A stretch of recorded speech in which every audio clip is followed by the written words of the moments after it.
Question number 16. Question number 16 from exercise 13C. ये हमारे पास एक सर्किल गिवन है जिसके बीच में जिसके बाहर जाता हुआ ये ट्रायंगल है और जिसके बीच में ये एक क्वाड्रिलेटरल भी गिवन है। तो we have to find angle APD, angle AP and D। We have to find angle APD। तो यहाँ पे कुछ मेजरमेंट्स हमारे पास गिवन है AP एंड D।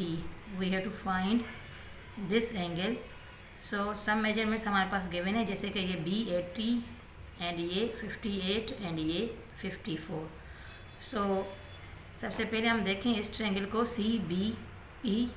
तो अगर ये हमारे पास आ जाए, ये अगर मेजरमेंट हमारे पास आ जाए C की, तो हम B की मेजरमेंट हमारे पास गिवन है तो हम P आराम से फाइंड कर सकते हैं। अब देखा जाए ये C, तो C में ये दो एंगल्स हैं, एक की बल्कि तीन है, एक ये दो और ये तीन। तो ये 58 गिवन है और बाकी ये दो जो हैं वो हमें फाइंड करने हैं। अब आप एक बात नोट कर लें कि जब भी सेंटर के बीच में इस तरह का क्वाड्रिलेटर हो और दो लाइंस उसको बीच में से काट रहे हैं, तो आप समझ जाएं कि ये एक सेम लाइन सेगमेंट का क्वेश्चन है। सेम लाइन का कैसे, मतलब ये AD एंड B की मेजरमेंट है 54। AD and B, angle ADB is equal to 54 जो कि गिवन है, एंड ACB क्योंकि क्योंकि ये D एंड ये C, मतलब इन दोनों की मेजरमेंट सेम होगी क्योंकि AB यहाँ पे सेम है। तो हम कह सकते हैं ACB, angle ACB is equal to 54 degree. कोई ज़्यादा हमारे पास ये नहीं है कि ये भी मालूम करना है, ये भी करना है, ये भी कोई इतना ज़्यादा काम नहीं है। ये हो गया 58, ये हो गया हमारा ACB, यानी कि ये वाला जो पीस हो गया हमारा फाइंड 54, ये 58 एंड ये 54 हम यहीं पे लिख देते हैं, ये 54 हो गया। अब हम जानते हैं ये पूरा एक स्ट्रेट लाइन है, अगर ये 58 है ये 54 है, तो ये कैसे फाइंड होगा, 180 माइनस 58 एंड माइनस 54। तो ये आ जाएगा हमारे पास, क्या आएगा, 50 प्लस 50 100 एंड 12, यानी कि 180 माइनस 100 एंड 12, तो ये आ जाएगा हमारे पास 68 डिग्री। मतलब ये वाला जो पीस है C का, ये आ गया है हमारे पास 60, ये वाला आ गया है हमारे पास 68 डिग्री। अब हम देख सकते हैं CBP, एक छोटा सा ट्रायंगल है CBP जिसमें दो साइज़ की मेजरमेंट हमारे पास अब आ गई हैं।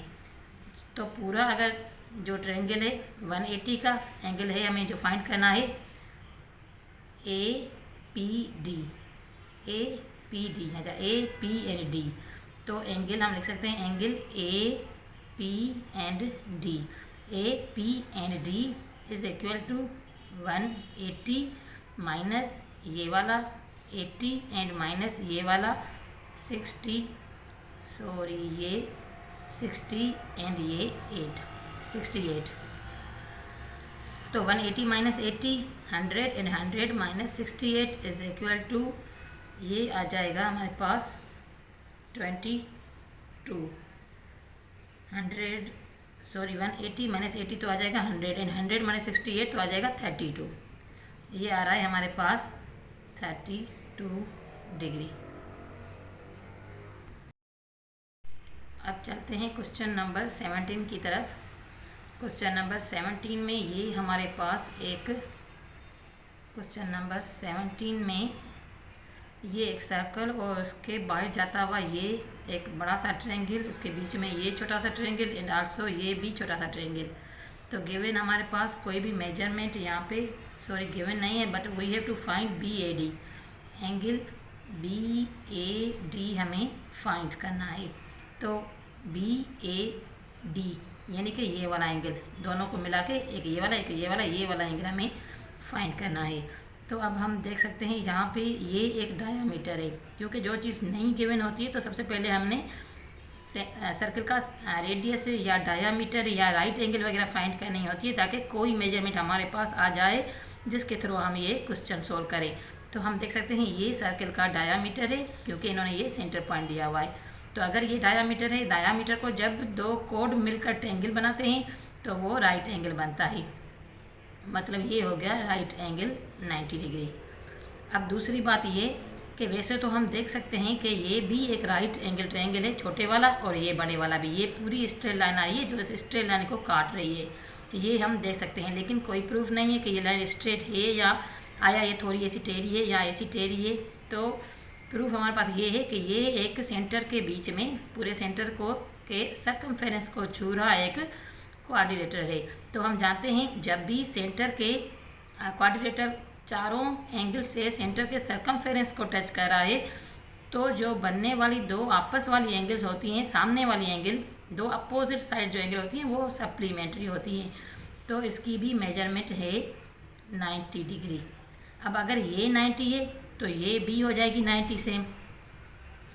तो हम देख सकते हैं कि CDE angle CDE angle CDE is equal to 90 degree.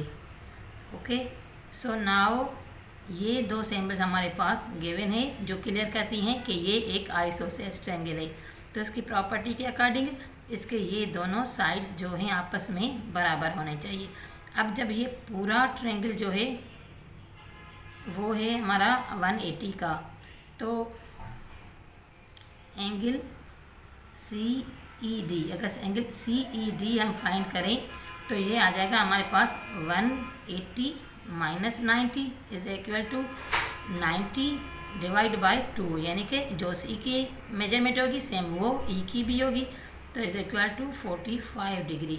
क्योंकि आइसोसेलेस है तो ये दोनों को मिला के 90 डिग्री। अगर ये 90 है तो 180 माइनस 90 बनेगा, तो जो भी वैल्यू आ जाएगी उसको इस दोनों से डिवाइड करके 2 से, तो इन दोनों की मेजरमेंट आ जाएगी जो कि आ गई है हमारी 45 degree.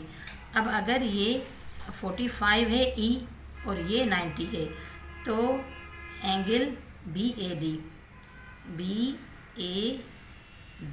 Is equal to 180 minus 90 minus 45 is equal to, ये हो गई हमारे पास 45। 180 minus 90 90 minus 45 is equal to 45 degree. तो angle BAD is equal to 45 degree. Thanks for watching. Please subscribe my channel and keep watching.